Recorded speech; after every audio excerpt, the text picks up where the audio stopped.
Mental health awareness जब हम बात करते हैं, कई दफ़ा हमें ये उसका तासुर मिलता है कि अगर कोई पागल है तो उसको थेरेपी की ज़रूरत है, अगर कोई डिप्रेशन में है तो उसको एंग्जाइटी है, यानी बहुत नॉर्मली उसको सतही तौर पर हम लेते हैं, लेकिन ऐसा नहीं है भाई। हम इसको डिस्कस करेंगे वेलनेस वेडनेसडे में।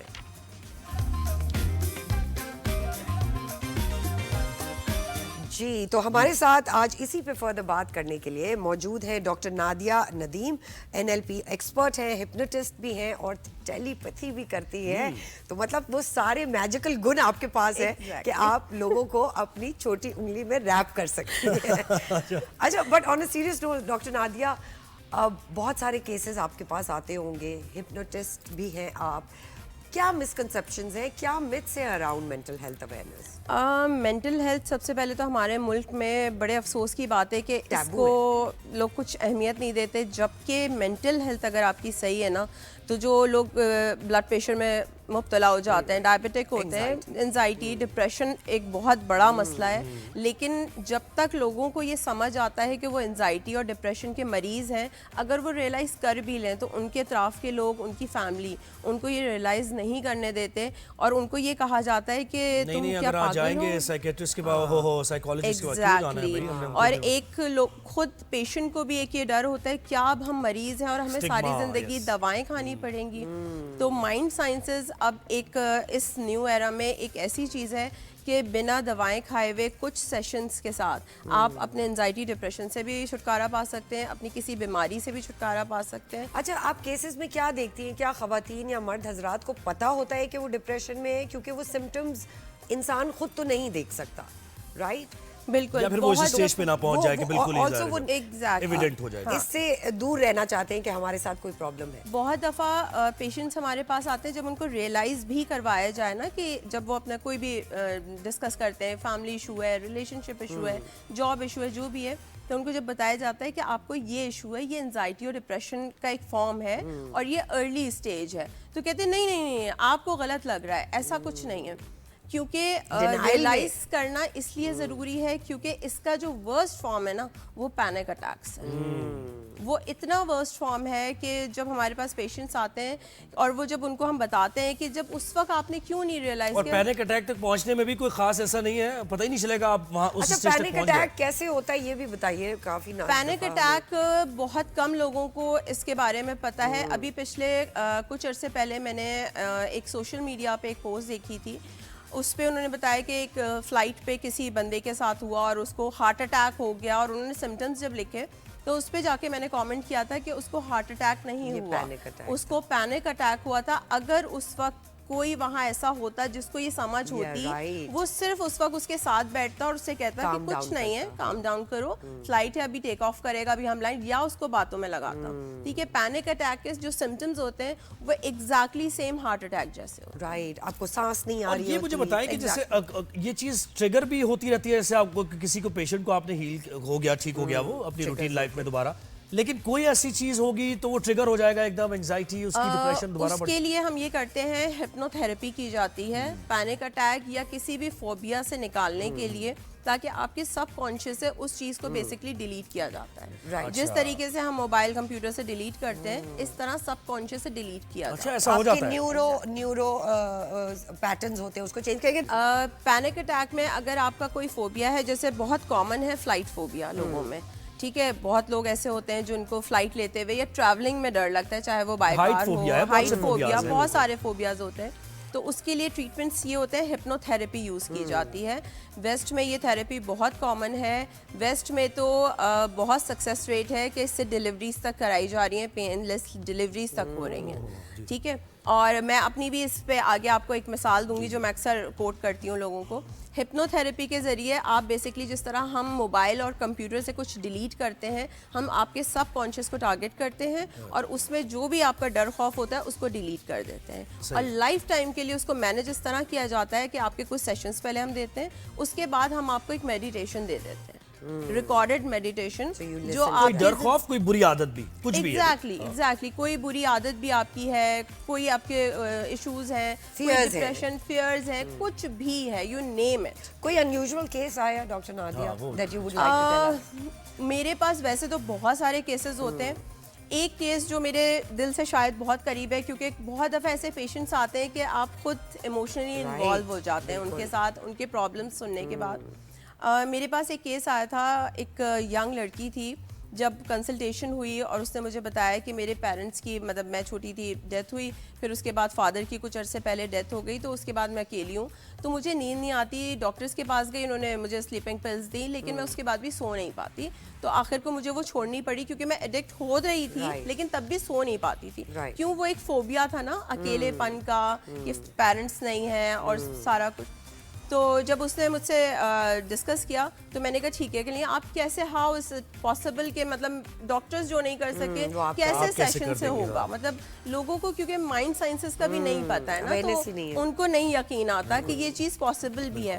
तो मैंने कहा देखिए, मेरा तो मतलब मैं तो रोज ट्रीटमेंट्स कर रही हूँ, मेरा प्रोफेशन है, क्यों ना एक सेशन लेके देख लेते हैं। तो ओके, मतलब उन्होंने एक नाउम्मीदी से ओके ट्राई कर लेते हैं। तो जब उन्होंने फर्स्ट सेशन मुझसे लिया और उसके बाद नेक्स्ट डे उनकी कॉल आई और मुझे कहती हैं कि मैं आज पता नहीं कितने अरसे बाद इतने सुकून से सोई, और उसके बाद जब मैं ऑफिस से आई तो उस वक्त भी मुझे इतनी अच्छी, मतलब एक सुकून वाली कैफियत थी कि मैं फिर सो गई। और यू सेड कि वो 5 साल बाद सुकून से सोई थी। एग्जैक्टली, बिना किसी मेडिटेशन के, मेडिसिन के, किसी चीज के बगैर, क्योंकि वो जो एक फोबिया था ना दिमाग में कि मैं अकेली कहीं एक कमरे में सो रही हूँ, वो फियर, फोबिया उनको। अच्छा, हाउ इम्पोर्टेंट इज कि हम ये रियलाइज करें कि हमारे बहुत सारे फियर्स और ट्रॉमास जो हैं वो चाइल्डहुड ट्रॉमास से लिंक करते हैं। हमारे कुछ सर्टन पैटर्न्स हैं, जनरेशनल ट्रॉमा भी है, अम्मा अब्बा के साथ जो हुआ, उनके अम्मा अब्बा ने किया, तो वो ट्रिकल डाउन हमारे ऊपर करता है। इसकी अवेयरनेस कितनी ज़रूरी है? बहुत ज़्यादा ज़रूरी है। आजकल के पेरेंट्स को सबसे पहले तो ये पता होना चाहिए कि हमारे यहाँ पेरेंट्स को लगता है ये बहुत मामूली बात है, चाहे वो 2 साल का बच्चा है, चाहे वो 3 साल का बच्चा है, आप एक गैदरिंग में बैठे हैं, कोई भी रीजन है, आपने उसको सबके सामने डांट दिया या उसको मार दिया, आपको नहीं अंदाजा, वो उसकी ईगो हर्ट, आप ये सोच रहे हैं ये तो 2-3 साल का बच्चा है, इसको याद भी नहीं रहेगा। नहीं, उसके सबकॉन्शियस जो है ना, ये एक रिकॉर्डर है, ये हर चीज रिकॉर्ड कर रहा है। नहीं तो आप, अच्छा, अब ये तो बात हो गई, हिप्नोटाइज करती हैं ये, और है तो क्या, देखिए दिस इज अच्छे पर्पस के लिए भी हो सकता है और लोग बुरे पर्पस के लिए भी करते हैं। तो हमने जो कहानियां सुनी है और कुछ लोगों का हमने तजुर्बात भी देखे, कराची में भी 1-2 वाक़यात इस तरह के हुए कि मेरे दोस्त की अम्मी जा रही थी, उनको उसने रोका, ऐसी आंटी कह के कुछ रोका, तो आग का कुछ किया और वो बिल्कुल उसके कंट्रोल में आ गई सरबत। अच्छा। और वो खातून अपने घर लेके गई, उनको घर से निकाल के जेवर लेके आई और वो उनके हवाले किए, उसने कुछ पत्थर दिए, वो पत्थर अपनी अलमारी में रख दिए, और जब वो शाम के वक्त में दोबारा कोई असर उनके ऊपर से उतरा तो उन्होंने अलमारी चेक की तो पत्थर थे उसके अंदर और वो जेवर दे दिया था उन्होंने। तो वाकई ये इस तरह के वाकयात इतना। अच्छा, ये सवाल बहुत दफ़ा मुझसे होता है, हमारे जहाँ भी हमसे लोग मिलते हैं ये सवाल ज़रूर करते हैं। मैं एक चीज़ क्लियर करना चाहती हूँ कि ये जो माइंड साइंसेज है ये पॉजिटिव एनर्जीज हैं। अच्छा। आप, मैं अगर चाहूँ भी इस वक्त, अगर आप विलिंग नहीं है, सरवत विलिंग नहीं है, मैं चाहूँ भी आपको हिप्नोटाइज नहीं कर। वीक हार्टेड और वीक मेंटल हेल्थ वाले लोग नहीं, वो हिप्नोटिज्म नहीं है, वो एग्जैक्टली मैजिक है। जिसको थोड़ा सा इज्जतदार, क्योंकि वैसे ही माइंड साइंसेस का किसी को नहीं पता है हमारे मुल्क में, ठीक है। हिप्नोटिज्म का अगर आप बात करें, हिप्नोथेरेपी, टेलीपैथी की बात करें, तो वो लोगों को एक हॉलीवुड फिक्शन स्टोरीज तक पता है कि उनको असल साइंस क्या है, असल साइंस क्या है, वो लोगों को पता ही नहीं, तो लोगों ने उसको हिप्नोटिज्म का नाम दे दिया। बेसिकली वो हिप्नोटिज्म नहीं है। अगर आप जब तक खुद विलिंग नहीं है, मैं कितनी ही बड़ी एक्सपर्ट हूँ, मैं आपको हिप्नोटाइज नहीं लेकिन अगर मैं विलिंग हूँ, कोई भी विलिंग है और उसको आप कर देती हैं, तो फिर आप जो कहेंगी मैं वो काम करूंगा। नहीं, ऐसा बिल्कुल भी ये भी सुना है ना, आपका सबकॉन्शियस उतना ही हैंडल होगा, क्योंकि हमारी भी अपनी बाउंड्रीज है। सही, ऐसा नहीं है कि मैं अपनी मर्जी से, जैसे हमारे पास एक पेशेंट आए तो उन्होंने अपने कुछ प्रॉब्लम डिस्कस किए, उसके बाद मैंने उनको सजेस्ट किया हिप्नोथेरेपी के आपके इस प्रॉब्लम के लिए, कहेंगे नहीं मुझे तो नहीं करवाना। तो मैंने कहा सर फिर आप मतलब क्यों आए, यही ट्रीटमेंट है आपका ना, बहुत आसान है और ये वो, मैंने पूरा उनको डिटेल में बताया। नहीं, आप तो मुझसे फिर पता नहीं क्या क्या उगलवा लेंगी और टेप कर लेंगी मैंने कहा सर ऐसा नहीं होता, हमारी अपनी भी बाउंड्रीज है। नहीं, ये तो एथिक्स की बात करिए ना आप, लेकिन करवा सकती है या नहीं ये नहीं, मैं पूछ रहा हूं। बिल्कुल भी नहीं। करवा You भी have नहीं to be- सकती one आप। has to बिल्कुल be भी नहीं, willing. क्योंकि देखिए ये अगेन वही वाली बात, पॉजिटिव एनर्जीज को आप किसी को नुकसान पहुंचाने के लिए नेगेटिव वे में आप बिल्कुल नहीं यूज कर सकते, नहीं, वो लेकिन काम यार ही मैजिक नहीं की जो करेगी। बात सरवत बताई है, वो आंटी मैजिक में आ गई थी। तो फिर आपके पास कोई आपके जानने वालों में कोई है ऐसे कोई जो मैजिक बाकायदा करते हैं? क्योंकि हम तो चाहेंगे कि भाई अपने शो पे ये भी चीजें लोग मुतासिर हो रहे हैं ना इससे, क्या ख्याल है? नहीं, हम अपने शो पे ऐसी चीजें नहीं, वैसे दिखा रहा है लोग मुतासिर हो रहे हैं जी। मैजिक और शादी ब्याह से हम दूर रहते हैं। अच्छा, अच्छा, लेकिन ये होना बताइए, चाहिए वैसे। डॉक्टर नादिया, ज्यादातर आपको फ्रिक्शन या अनसेटलिंग बिहेवियर मर्द हजरात में नजर आता है या खवातीन में नजर आता है, और दोनों के प्रेशर्स क्या हैं डिफरेंट? दोनों में नजर आता है, क्योंकि देखिए मर्दों के हमारे माशरे में अपने एक एंजाइटी डिप्रेशन बिल्कुल है, है। जो मैं ये कहती हूँ कि मर्द के लिए सबसे बड़ा डिप्रेशन एक तो आजकल के मुल्क के हालात में कमाना, अपनी फैमिली के लिए हर चीज पूरी और फिर करना, ना एक्सप्रेस करना भी, बिकॉज मर्द से Exactly. एक्सपेक्ट किया जाता है कि भाई वो ना रोएगा धोएगा। और खातून कितना ही सपोर्ट करे, जिम्मेदारी तो मर्द की वो है एक, यानी उसके जहन पे ये है कि मेरी ही जिम्मेदारी और है। पता है ये हमारी सोसाइटी में बहुत मुझे बुरी चीज लगती है कि मर्द रोता नहीं है। क्यों? मर्द इंसान नहीं होता, मर्द के आंसू नहीं आते, मर्द को तकलीफ नहीं होती। असल में वो दूसरों की तकालीफ का ही उनको देखते देखते जो है ना उसको अपने पास मौका ही नहीं मिलता कि वो खुद रोए किसी के सामने। Men are not emotional beings. ये भी एक बड़ा स्टिग्मा है उनके ऊपर कि जी इमोशनल बीइंग्स नहीं है। नहीं, ये मैं बता मुझे थोड़ा सा ये मैं मर्द इसलिए नहीं रोता, तकलीफ भी होती है मर्द को, लेकिन देखिए बात ये है कि जब उसको हमेशा देखा जाता है कि यार ये जो है ना ये सपोर्ट देगा, रॉक है। ठीक है, स्ट्रॉन्ग तो सपोर्ट। वो मौका ही नहीं आता।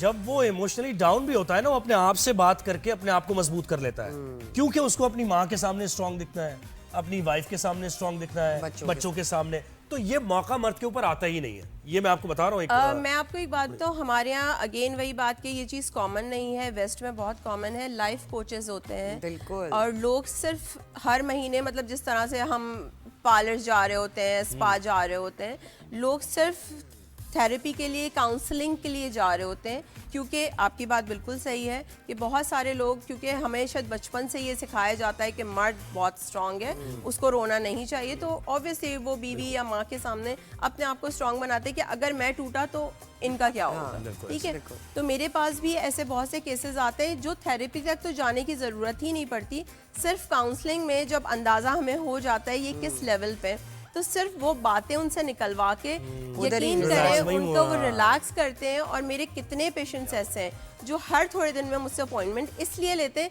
कि सिर्फ मैं उनकी सुनूं भाई बैठ। आपकी फीस ज्यादा तो नहीं है ये बताया? नहीं, बिल्कुल भी नहीं, बिल्कुल भी नहीं।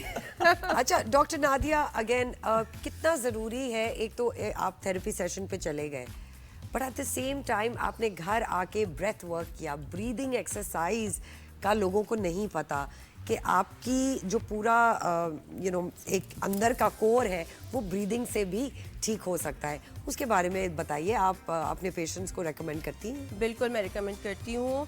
जैसे हमारे यहाँ मेडिटेशन के बारे में किसी को नहीं पता।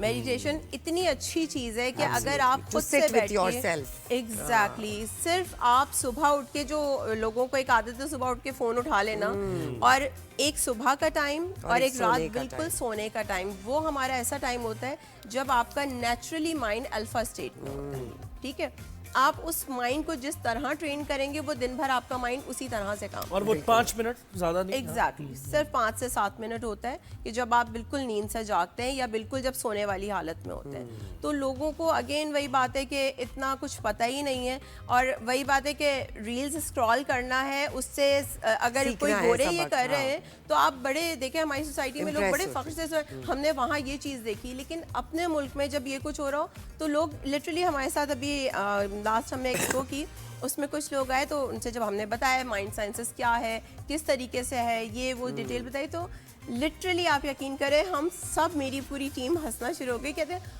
ओह अच्छा, मतलब आप लोगों का वही मौकलों वाला काम है ना, आप लोगों ने मौके रखे। Oh my god, those are the kind of taboo. नहीं तो आप मुझे बताएं, टाइम ट्रैवल करा देती हैं आप?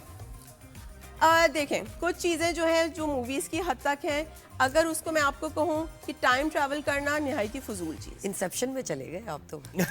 ये इनको मुझे ऐसा लग रहा है बड़े मजे मजे की चीजें इनके जहन में आ ये रही सब हैं। हॉलीवुड में चले गए हैं। Exactly. जो भी वो मुझे थ्रिलर्स लग रहा है देखे जो बचपन में इन्होंने मूवीज और वो देखी होंगी ना, आज इनको मौका मिल रहा है वो बिल्कुल। सारे सवाल करने डॉक्टर का। नादिया मिली है आपको। टाइम ट्रैवल हो जाता है। टाइम ट्रैवल हो जाता है, हो जाता है, बिल्कुल सही। पॉसिबल। हमने बचपन बहुत में जा दफा सकते ये हैं भी देखा है doctor Nadia that as adults हमारे जो चाइल्डहुड ट्रॉमास हैं उनसे बहुत सारे पैटर्न्स हमारे लिंक्ड हैं।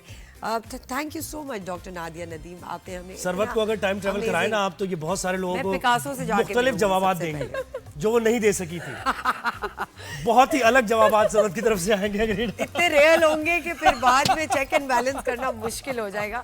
सो लेट्स जस्ट बहुत मजा आया जी गुफ्तगू करके। Thank you Thank doctor you, आप नादिया। हमारे साथ। और हमारी यही कोशिश है कि डॉक्टर नादिया भाई के- हिप्नोटाइज कराएंगे भी अगर जब नेक्स्ट टाइम आएंगी ना ये, तो एक होना मुझे लग रहा है शो के बाद इनका सेशन आपको दे देंगे, बिल्कुल सही। लाइव सेशन देंगे। डन हो गया, डन हो गया। तो ये बताएं जी कैसा आपको ये सेगमेंट लगा? और माइंड साइंसेस एक बहुत ही इम्पॉर्टेंट एस्पेक्ट है आपकी जिंदगियों का, तो इसको इग्नोर ना करें। In fact mental health is the most important health. आपकी फिजिकल हेल्थ जितनी इंपॉर्टेंट है उसी तरह मेंटल हेल्थ इंपॉर्टेंट है। कोई जख्म लगता है हम डॉक्टर के पास भागते हैं क्योंकि वो दिखाई दे रहा होता है। मेंटल हेल्थ में मसला ये है कि आपको दिखाई नहीं देता, तो इसलिए आपको लगता है और आपको जितनी किसी जल्दी डॉक्टर की जाएंगे जरूरत उतनी नहीं। जल्दी आप वापस आके अपनी सेहतमंद जिंदगी गुजारेंगे। तो बिल्कुल। देर ना करें इसमें। और थेरेपी कोई ऐसा taboo नहीं। को स्टिग्मेटाइज करना बंद करें। थेरेपी हर इंसान का हक है और फर्ज भी है, तो प्लीज अपने आप को थेरेपी से जोड़े रखें ताकि आपके इर्द गिर्द रहने वाले लोग आसानी आपके साथ जिंदगी गुजार बिल्कुल, सकें। डांट थेरेपी भी है। ठीक है, तो मैं तो इनकी थेरेपी करती रहती हूँ। शो के बाद ये मेरी तो कुछ थेरेपी कर देते।